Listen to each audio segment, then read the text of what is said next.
Okay, here's our wood gasifier. That noise you just heard right now is the industrial vibrator that's on it that shakes down all the ashes that are in the reaction pot on the very bottom inside the chamber, and also makes sure that bridging doesn't occur with the materials that are in the hopper.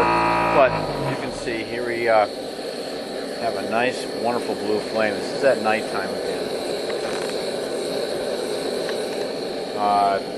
I put an electric igniter inside of it. It's going to be attached to a PID. Well, you see the thermocouple I got here. You can see that red hot thermocouple end right there. Made some improvements upon my last video. I welded a stand onto the bottom of the flame chamber. As you can see, I have a bigger diameter hose now. Inside diameter hose is feeding the swirl pot. I can get a good picture of that swirl. Going in front of the camera. That thing is freaking hot.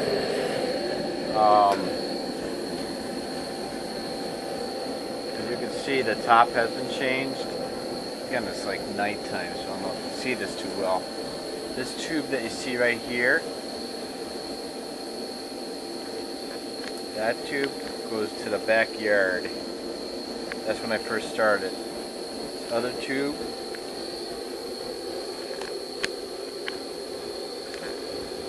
right now goes to the swirl chamber.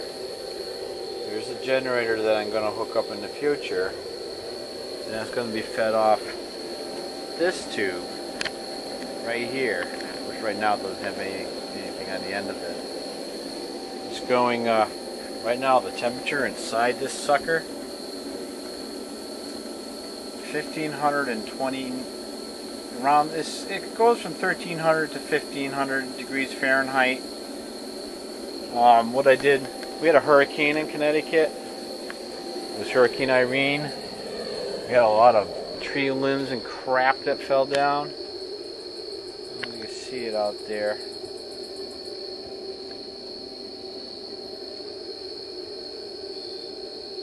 Tree limbs and everything that fell down over here. I wood chipped it. I have a wood chipper. And I filled this reactor, the hopper that you saw last time that was on the side. I have this whole thing. That whole hopper is full of wood chips. Here's one of my sight glasses. You see on it, I have a sight glass that goes up a quarter of the chamber. Every quarter of the chamber has one of these little sight glasses. You can see some stuff in it right now. And that sight glass, those are wood chips. Those are more wood chips, almost halfway up. 3/4 of the way up, there's no wood chips. So if I'm at a little bit of a distance, or I just want to do a real visual quick check, I can see how much material is left in my hopper here. So right now it's almost, well, between a half and excuse me, it's about a half, over 2 sight glasses up. This got so hot that my anti-vibration little feet that I had on the bottom, they're gone. They melted. I didn't think they would. I thought it was going to handle it. Nope. You know, doing the experiment, doing this gasification stuff brings to a lot of weaknesses that might be involved with the system. One of the weaknesses is that you can see where things leak by the liquid brown junk that comes out of it. So I got leaks, you know, tiny leaks, very tiny leaks around the cyclone, which is the initial filter. As you can see by the junk down here, my stainless steel pipe I had leaked a little bit. It leaks a little bit, so I siliconed it up a bit. It wouldn't leak as much. Interior, it says 400 degrees. That's 400 degrees of the environment inside. That's not in the actual reaction chamber that goes down through the center. Again, that reaction chamber, right now it's 1442 degrees Fahrenheit. I have the fan at a variable rate right now. I think it's working good. It's about a little bit over half speed. Flames are working good. Just because this is good for an extended. Last time it was a quick operation. This is working much better now.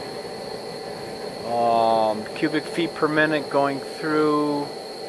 The vacuum setup is a little bit over, almost 70. You can see there's little bits of smoke coming out of this here and there. Smoke or steam. There's a lot of steam in it because it's wood. There's a lot, it's, you know, wood chips, some of it was green. You can see, let me back out a little bit. You can see the kind of liquid that's kind of coming out of some of the joints. I'm particularly care for that. I got to work on that. The tea apparently is working pretty good. You can see a little steam and crap come out of there. Now when I hook it up into the generator, I don't think we'll see all that, because those where you see it coming out will now probably be vapors being sucked in totally because of the generator when it works. When I get it working, will act as the total vacuum.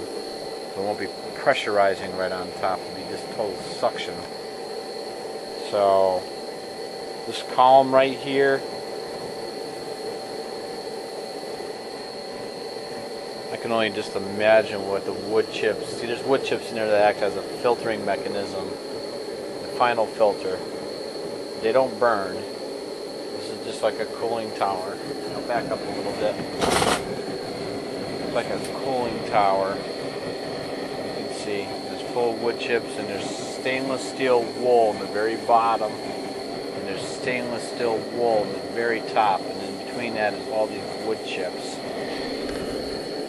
The stainless steel wool kind of acts as a filtering mechanism too. It also stops kind of stuff from going into some of the tubes. Hear that noise right now? That's our industrial vibrator working nicely again. Every 5 minutes, it stays on for about 10 seconds. Make sure that again that no bridging occurs in the feed chamber in the hopper as it goes down the feed tube into the very bottom of the grate. Bridging is a term that's used in this in the application of wood gasification, where materials that are going down the center tube, which you can't see, bridge across the tube and stop other material from going down into the chamber of the bottom pit where the reaction is taking place. That is not a good thing. It can cause a fire inside the hopper actually, and of course it's going to stop gasification. Now, an interesting thing happened a little while ago when we first started this. The temperature, for some reason, the reaction kind of stopped, wanted to stop. I don't know why. The temperature went right down. It went down below the 400, and of course the heating elements kicked back on, and it relit the thing, which is pretty neat. Now, we go over to this thing with a thermocouple. Thermocouple I'm going to be using in conjunction with the igniter. They'll tell the thing, you know, when I flip the switch, I want you to be lit. And once it's lit, the thermocouple will recognize that it's lit. Turn off the lighter. Keep it going, but then if it notices all of a sudden that it's not lit, it's going to try lighting it again. Now, I'm going to use the swirl burner inside of it. Kind of like a furnace thing I made. I don't know if you... I'm going to point it out to you right here. Maybe you can see it down there. You see a little smokestack that comes out of the top. This is another 55-gallon drum. And what I'm going to do is I'm going to cut a door out of the bottom big enough to allow that swirl burner to fit inside the bottom. And I'm going to have, I have some 2.5 inch in diameter stainless steel tubing that I'm going to have as a little bit of a coil inside that is going to reside above the swirl burner. And I'm going to be able to pump air through those 2.5 inch into the 2.5 inch diameter stainless steel tubing, and during the winter time be able to pump the resulting heated air into the house. And number two, I'm going to use this swirl burner as a heat source for roasting coffee beans. I have a pretty decent size big drum that's perforated. The thing is that it's not a long drum, but it is big in diameter and it'll hold 10 pounds of coffee. And I'm going to have a mechanism where I can have it sit above this heat source and have it turn at about 60 RPM. It'll be an open air coffee roaster. So my first time building it using an open air coffee roaster. So there's going to be chaff, and it's going to be a neat little experiment. Now, those are the two applications you can use for the wood gas. Now, this gas right now, I wouldn't have any problems roasting coffee over this gas. It's pure wood chips. I have other kind of gassy that I can generate, which is just from shredded cardboard. But I wouldn't want to use that gas, even if it was burned like this, to roast coffee. I don't know what the heck is in shredded cardboard. There's glues and stuff that you never know what's coming out of there. Man, this is so cool. This isn't even at full capacity right now of cranking out this gas. I'm almost afraid to try it. I'm afraid that it might just burn up this thing. It got up to almost 1800 degrees before when I had that thing on full blast. I don't want to do that. This seems to be going very well. I found the best point. Okay, we're at about 1320 degrees right now. Everything's working nice. Not much more I can talk about.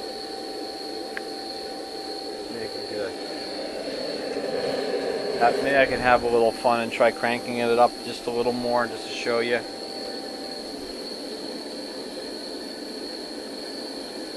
See, what I'm doing is this right here, the variable speed control controls the speed of the vacuum. So I'm turning it up.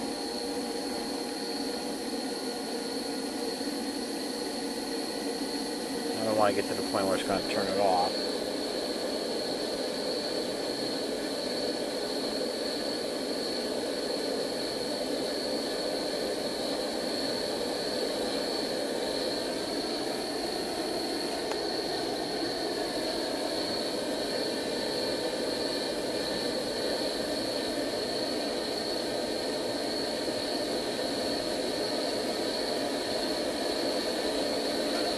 It's cranking. I have it about 3/4 of. I have it 3/4. Look at that thing. That's kooky. Huh? Let me get it up a little more. All big experiment anyways, right? We're up at about 7/8. You can hear the velocity changing in there.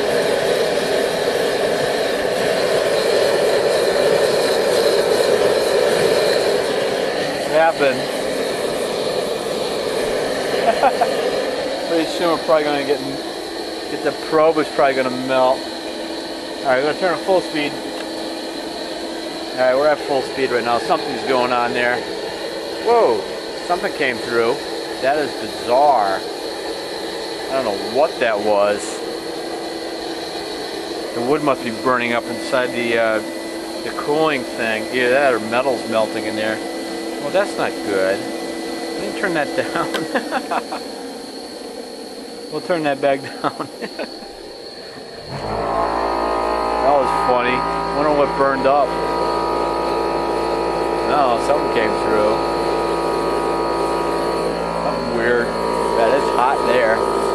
I know what it was now. Nothing to be concerned with. It was paper that I had inside there very initially.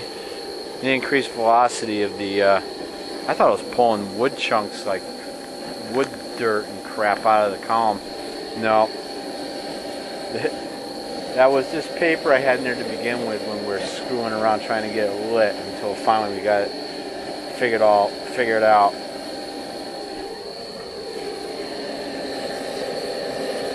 Like I could just sit here and look at this all night. It must be some caveman thing. Anyhow, I'm going to attempt to turn this off. Watch what we do here to turn it off. All I do is, okay, there's that one right there, which goes to the backyard. I'm going to open that up now. There. As you can see, the flames have gone down significantly because that port's still open to that. Now I'm just going to turn off the swirl burner totally, and it's off. Then I can show you the inside of the swirl burner now, and it is freaking hot in there. Look at that. All right, you can you see that little probe sticking out of the side? There's our thermocouple. See something on the side right there. You see that? That right there is it's a thing they use for gas. It's called a gas dryer igniter. It operates on 110 volts AC. All right, this thing here is cooking. Now, this is the first time I've been attempting this. I'm going to try to close this right down for the night. Now this hopper, you know, it's basically a garbage can with a hole cut out of the bottom that goes above the stainless steel 10-inch in diameter tube that's on this plate here, inside here, and it's full of wood. It's full of wood chips. Maybe I'll pop it open so I can show you guys. I got a spring attachment. I got a little kind of angle here that keeps it propped open. So when it's running, I'm going to take that angle out, put it over here. Thing is still running, mind you. Just pumping all the stuff out into the backyard. I'll show you where it's going out. See, I basically have this hose that goes all the way out until pumps all that syngas out into the backyard. You know, stuff is nasty when it's not burning. Go back over here to the hopper. Just to show you what's inside, I'll kind of adjust that out. It's full of wood chips. Oh, worked pretty good. What I'm going to do here, I'm going to close it up. Close it up. I'm going to hope that it's not going to totally close it up nice. Alright. And it should, once I turn it off, it should die out. It worked good. That thing was full. Well, I guess it's working okay. Now, I'm just going to go ahead and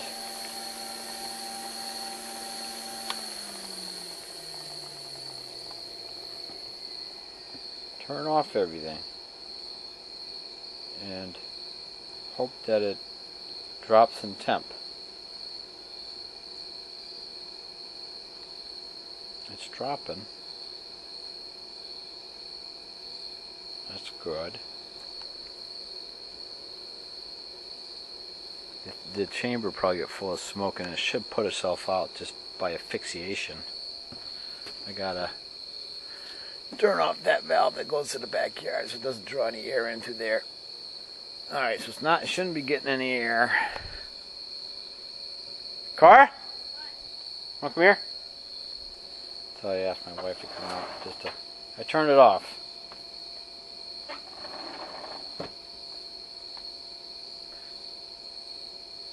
The thing was burning really good.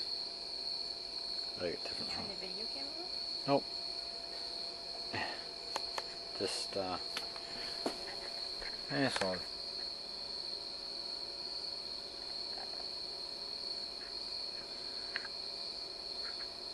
It's at 1,120 degrees in there.